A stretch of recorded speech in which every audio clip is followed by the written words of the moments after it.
आइए सुनिए, तो हमें पढ़ना है गुरुत्व के अधीन गति, गुरुत्व के अधीन गति, ठीक है।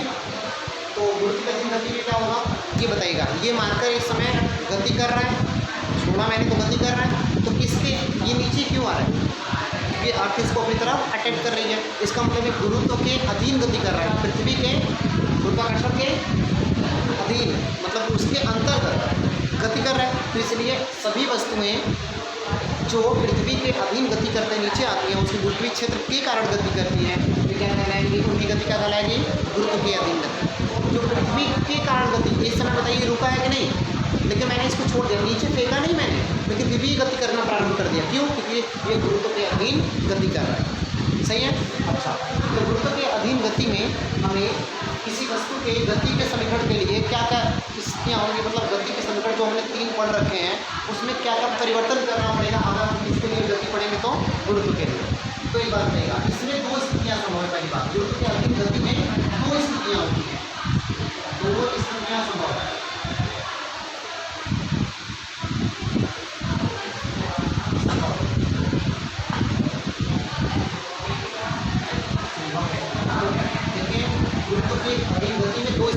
पहला कि अगर वस्तु कहाँ गति करते जा रही है? नीचे से ऊपर, नीचे से वस्तु ऊपर गति करते जा रही है, नीचे से ऊपर, ठीक है। तो इस स्थिति बनाइएगा। अगर मैं वस्तु देखें, गुरुत्वाकर्षण किधर लगता है? नीचे, और वस्तु कहाँ जा रही है? ऊपर, यानी कि वस्तु जा रही है ऊपर, ठीक है। तो गुरुत्वाकर्षण उसका एक बात चाहिए, हम इसको ऐसे फेंक दिए तो ऊपर जाकर कुछ दूर तक जाके वापस नीचे आ रहा है। तो ये जैसे जैसे ऊपर जा रहा था, हम इसको फेंके वस्तु को, जैसे जैसे ये ऊपर जा रहा था वैसे वैसे उसका वेग घटता जा रहा है। क्यों? और ये वेग है कितना? हम इसका प्रारंभिक वेग से फेंके इसको, एक बात और ध्यान रखना, हम इसको ऐसे जब फेंके हैं तो इसका प्रारंभिक वेग क्या था? u था, और u 0 नहीं था। अगर ऊपर से ऐसे फेंक रहे हैं आप, 0 वेग से फेंकेंगे तो कहाँ जाएगा? लो, हम वेग नहीं देना, जाना चाहिए ऊपर, जाएगा। तो इसको 0 वेग से फेंक नहीं सकते, लेकिन इसको 0 वेग से छोड़ सकते हैं। तो जब ऊपर से नीचे आएगा तो u का रहेगा, और नीचे से ऊपर जाएगा तो u 0। बोलिए सुनाएंगे, अरे 0 वेग से फेंकेंगे तो काहे ऊपर जाएगा? पृथ्वी विरोध कर देगा, पहले ना जाने ही नहीं देगा इसको। u हमारा 0 नहीं होगा, इसमें। और यहाँ पर जाकर के जब ये पहुँच चुका होगा जितना ऊपर जाना था, तो वहाँ अंतिम वेग का हो जाएगा 0, क्योंकि अब इसके जाकर ऊपर और ज़्यादा ये नहीं जा पाएगा। अगर इसके पास वेग होता, अगर वस्तु के पास वेग होता तो ये और ऊपर जाता कि नहीं? लेकिन ये जब फेंक रहे हैं इसको तो कुछ ऊपर जाकर के फिर वापस आना शुरू कर दे रहा है। इसका मतलब कि यहाँ पर इसका वेग खत्म हो गया, तो अब पृथ्वी खींचना शुरू कर दी। अभी तक ये ऊपर जा रहा था क्योंकि इसके पास वेग था जो मैंने दिया था, परंतु जैसे जैसे ऊपर जाता पृथ्वी इसको क्या कर रही थी? विरोध कर रही थी, खींच रही थी। तो इसका वेग धीरे धीरे क्या होगा? कम होगा। जब कम होकर के क्या हो जाएगा? एक समय 0, तो पृथ्वी का तभी तो यहीं पे रुक जाएगा। पृथ्वी जाएगा ना, आ जाएगा, पृथ्वी कितना प्रारंभ कर देना तो कहाँ नीचे चलना शुरू हो जाएगा। तो बहुत कम सेकंड के लिए ये ऊपर जाकर तो यहाँ पर रुकता है। अरे उतना कम रहेगा कि हमें आपको पता नहीं चलेगा। तो भी कहाँ रहेगा? वहाँ पर 0। फेंकेंगे तो u 0 नहीं है तो भी 0 होगा। समझ गए आप? बढ़िया। तो बताइए, और वापस यहाँ से भी कहाँ हो जाएगा? नीचे आएगा। एक बार ध्यान रखिएगा, हमेशा आपको एक्स्ट्रा बता रहे हैं, अगर किसी वस्तु को आप फेंके हैं यहाँ से, मान लीजिए 50 की स्पीड से फेंके हैं, फेंकते समय यहाँ आया, अंतिम वेग 0 हो गया, फिर यहाँ से आना शुरू किया के बाद 50 से कभी का 40 हुआ होगा, कभी 30 हुआ होगा, कभी 20 हुआ होगा, कभी 10 हुआ, बोलिए ना, हुआ होगा ना। तो आते समय वस्तु ना अगर इसके ठीक सामने रहेगा तो उतने स्पीड, याद रखना, आते समय वस्तु ठीक सामने है तो उतने स्पीड। समझ रहे हैं? सुनना, अगर जाते समय यहाँ कितना लेके गया था? 50, तो आते समय इसका स्पीड यहाँ कितना रहेगा? 50। अगर यहाँ पर अंतिम पर जाते समय कहा गया था 0, तो यहाँ से आते समय अंतिम को कहा आएगा 0। बोलो अंतिम 0 है कि नहीं? आएगा तो बढ़ेगा ना, जिससे नीचे जाएगा वैसे से बढ़ेगा ना, बढ़ते बढ़ते इसके बराबर जाएगा। तो हर जगह हमेशा वेग का रहेगा, नियत रहेगा, सामने सामने, जाते समय का और आते समय का। एक बात और, जितना टाइम जाने में लगा उतना टाइम, समझ गए आप? जितना यात्रा जाने में उतना यात्रा, सही है ना? आइए इस स्थिति में हमें गति के समीकरण में क्या क्या परिवर्तन करना होगा बेटा? बताना। पहला गति समीकरण क्या होता है? प्रथम समीकरण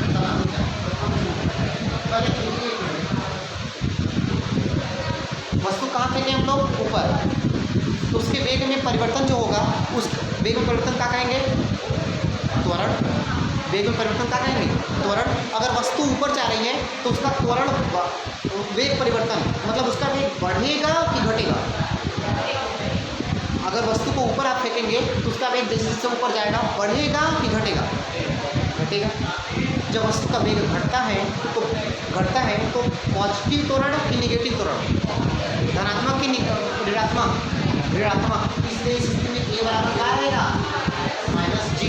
जी मतलब पृथ्वी वाला विरोध करेगा। हम फेंके ऊपर तो पृथ्वी कहाँ की चली है? नीचे। उल्टा है कि नहीं? तो माइनस।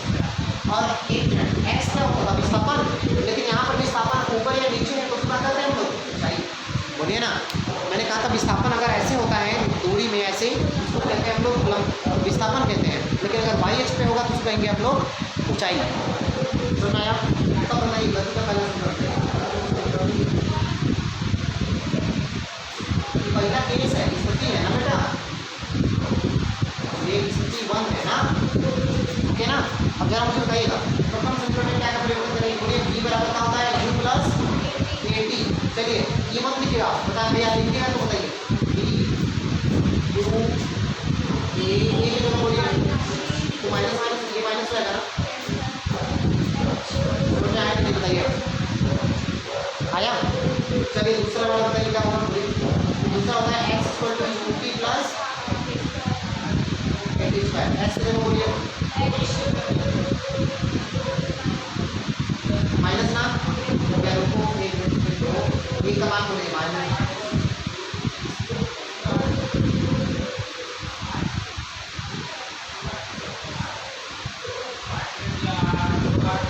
बोलिए आया कि नहीं आया? चलिए तीसरा बनाइए, थर्ड वाला बनाइए v स्क्वायर इक्वल टू, अब बताइए v square u square plus इसकी जगह माइनस जी, इसकी जगह एच। चलिए v square u square plus minus आया? तीनों समीकरण छापिए, बनाइए अभी। हो गया? आइए क्वेश्चन सुनिएगा। आइए फिर देखिए, मान लीजिए ना आपको एक छत है या मीनार है, कोई कुछ ऊंचाई पे आपको इसे फेंकना है। बताइए मैं इसको कितने वेग से फेंकूं, मतलब यू का मान ना। इधर क्वेश्चन सुनिए, हम इसको कितने वेग से फेंकें कि ये 20 मीटर ऊंचाई पर चला जाए?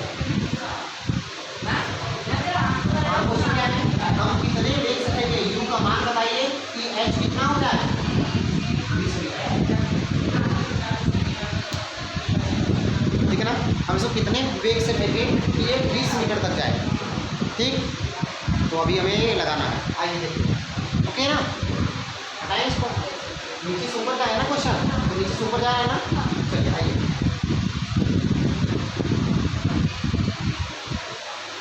हमें यू पूछा है बेटा, एक बार बताना v इक्वल टू क्या होता है? u plus at। लेकिन हमें t पता है क्या? नहीं पता है। तो हमें क्या लगाना चाहिए? हमें लगाना चाहिए वो समीकरण जिसमें समय न हो। समय दिया है क्या? हमें नहीं दिया है ना। तो बताइए कौन सा समीकरण लगाना चाहिए? तीसरा वाला। तीसरा वाला क्या होता है? v स्क्वायर बराबर u स्क्वायर प्लस 2as। आपने सर ये लगाइए ना, अरे वो लगाएंगे लेकिन रुकना बेटा, v स्क्वायर 0 होगा। बताओ ये अधिकतम 20 मीटर ऊंचाई फेंकना है ना, तो 20 मीटर पे जाएगा तो इसका वेग कितना हो जाएगा? 0। तो अंतिम वेग हम कहाँ मान के चलेंगे? 20। और अंतिम स्थिति हम कहाँ मान के चलेंगे? 20। तो 20 पे पहुंचेगा तो क्या हो जाएगा? 0। तो यहाँ पर दीजिएगा 0। तो अभी बाद में रखेंगे, चलो चल रखते हैं, अभी बाद में रखते हैं। v स्क्वायर बराबर पहले u को क्या u रहने दीजिए प्लस a को छोड़िए बेटा, a की जगह पर क्या आएगा? Minus d। और यहाँ पर क्या हो जाएगा? h।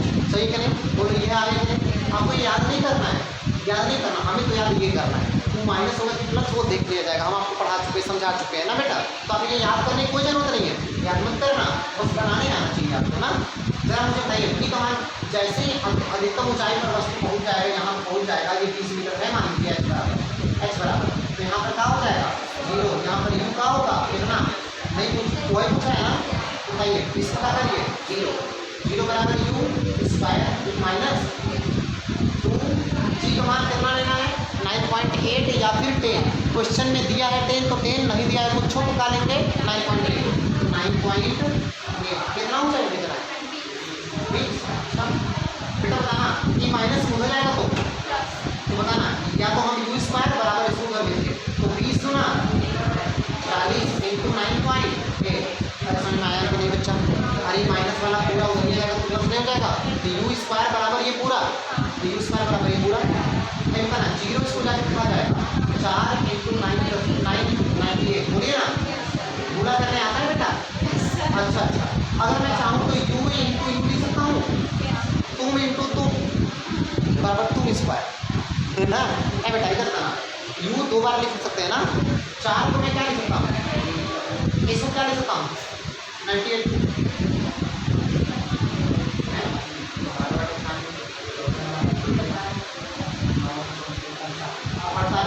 अड़तालीस 49 ना, 49 इंटू 2 लिख सकता हूँ, बोलिए ना, तो 50 को मैं 2 50 दूना 98, 50 को मैं 7 इंटू 7 नहीं लिख सकता, सुनना मैं इसको लिख सकता हूँ 2 7 इंटू 7।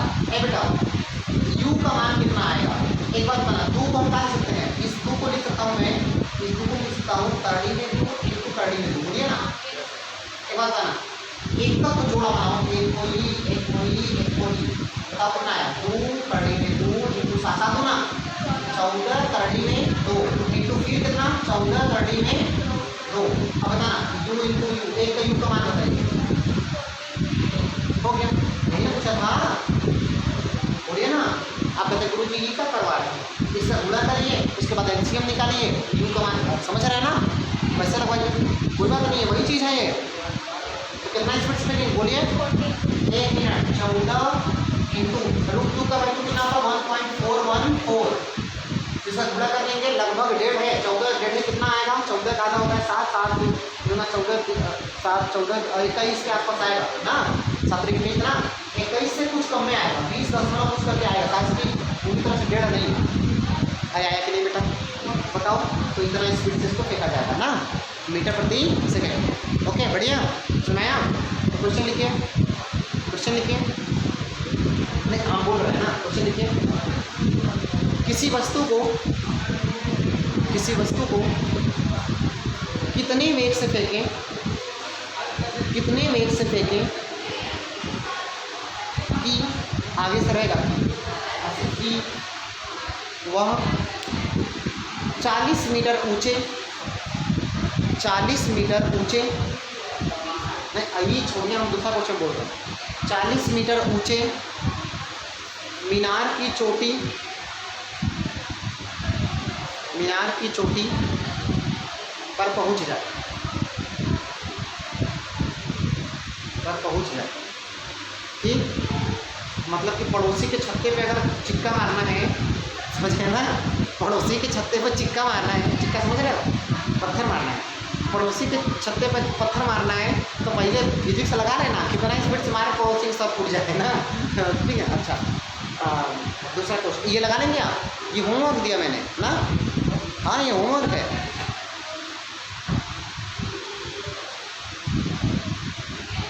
अच्छा बताइए, यही क्वेश्चन बताइए, कितने सेकंड में पहुंच जाएगा, समय बताइए, कितने सेकंड में वो छत पे पहुंच जाएगा, वो मीनार है ना, मीनार की चोटी को, अरे इसी का दूसरा क्वेश्चन है, कितने समय में मीनार की चोटी को स्पर्श करेगा, लिखिए ना, इसी का दूसरा क्वेश्चन में लिखिए ना, कितने समय में वस्तु मीनार की चोटी को स्पर्श करेगा, चोटी को स्पर्श करेगा।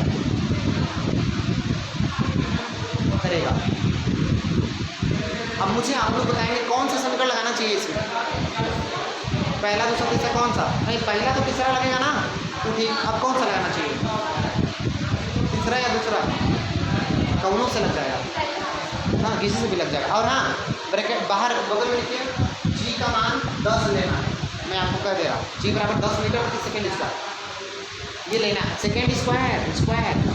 ये क्वेश्चन आपको होमवर्क दिया मैंने ना, आइए अब पढ़ते हैं कहाँ, कौन सी गति, ऊपर से, अभी नीचे से ऊपर पढ़े थे ना बच्चा, चलिए दूसरा केस, ऊपर से नीचे की गति या ऊपर से नीचे बस, टॉप टू बॉटम, ऊपर से नीचे,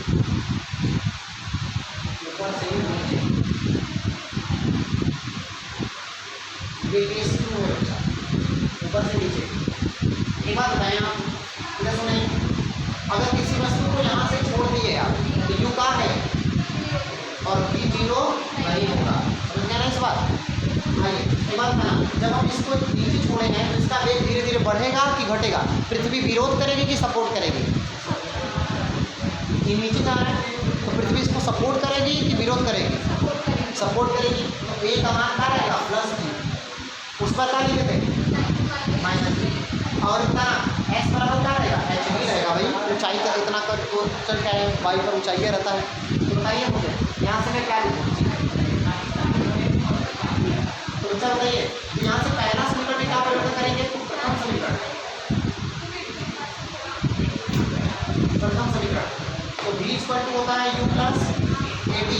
इसमें आइए परिवर्तन किया जाए, तो v को रखेंगे v, u को रखेंगे u। लेकिन बात सुनना, आप लोग ना समझे, हम u को जीरो रखेंगे, रखो जीरो, रखो जीरो। लेकिन एक बात सुनना, अगर यहाँ से नीचे गले में कोने व्यक्ति को खींच के मारे हो तो u जीरो नहीं होगा, तब याद रखना, बोलो ना। अरे नीचे गले में कोने जा रहा था, खींच के मारे हैं, छोड़े हैं खाली, अब मारे हैं, तो मारे हैं तो u जीरो नहीं होगा, छोड़े हैं तब जीरो होगा। हाँ तो समझ रहे हैं ना अपना, वो स्थिति अलग अलग रहेगा। बताना बेटा, ए का मान जी और ये टी, जी टी पहला हो गया, बोलिए ना। चलिए दूसरा बताइए, v स्क्वायर बराबर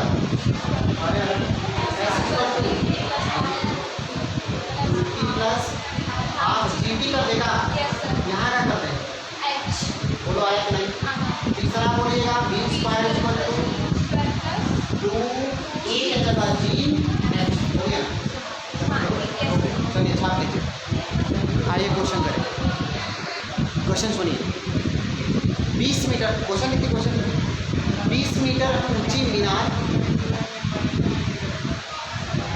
20 मीटर ऊंची मीनार से कोई पत्थर छोड़ा जाता है, छोड़ा जाता है,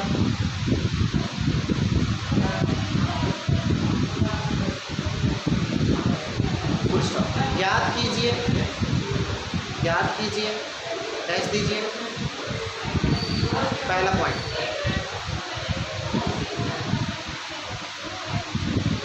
पत्थर पृथ्वी पर कब पहुंचेगा? पत्थर पृथ्वी पर कब पहुंचेगा, मतलब कितने समय में पहुंचेगा, कब पहुंचेगा? दूसरा क्वेश्चन लिखिए इसका, पृथ्वी को स्पर्श करते समय, पृथ्वी को स्पर्श करते समय या पहुंचते समय भी कर सकते हैं ना, तो स्पर्श करते समय वस्तु का वेग ज्ञात कीजिए। मतलब v पूछा है, v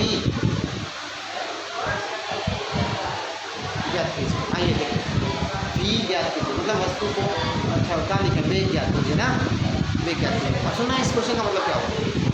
अगर हम नहीं कहते कि स्पर्श करते ही समय, अगर ऐसा नहीं करते तो आप कहते सर जी जब पृथ्वी पहुंचेगा तो रुक जाएगा, जीरो हो जाएगा, तो u भी जीरो, v भी जीरो, बोलिए ना। जब इसको हम छोड़ दिए, अब बताइए इसका वेग कितना है, तब तो छोड़े तब वो जीरो, अब पहुँचा तब वो जीरो, तब कैसे लगाते हैं हम लोग ना। इसलिए मैंने कहा स्पर्श करते समय, समझ गया ना। जी का मान लिखिए, जी का मान लिखिए, बगल में 10 लेना है, वो क्वेश्चन में दिया रहेगा, ठीक ना, कि 10। और हाँ, क्वेश्चन में कहा रहेगा कि 10 लीजिए तो 9.8 मत लेना, और अगर 9.8 का है तो 10 मत लेना। कुछ नहीं कहा है तब आप 10 लेना। आप सुनो का है 10 लेंगे ना तो आसानी से कैलकुलेशन होगा, दशमलव नहीं रहेगा ना। इसलिए बार बार करें 10, कि दवा में 10 भी दिया है, 9.8 भी दिया रहेगा, का मीटर प्रति सेकंड इसका है ना, वो आप जाएंगे इधर लगा सकते हैं, आप लोग लगा सकते हैं। अच्छा बोलिए जरा एक बार कोशिश करिए आप लोग को तब। तो चलिए ये क्वेश्चन आपको मैं देता हूँ होमवर्क, ठीक है, आप सभी लोग करके आएंगे, हम देखेंगे कल, ठीक है, ओके। आप लोग भी, आप सभी लोग ये क्वेश्चन करेंगे।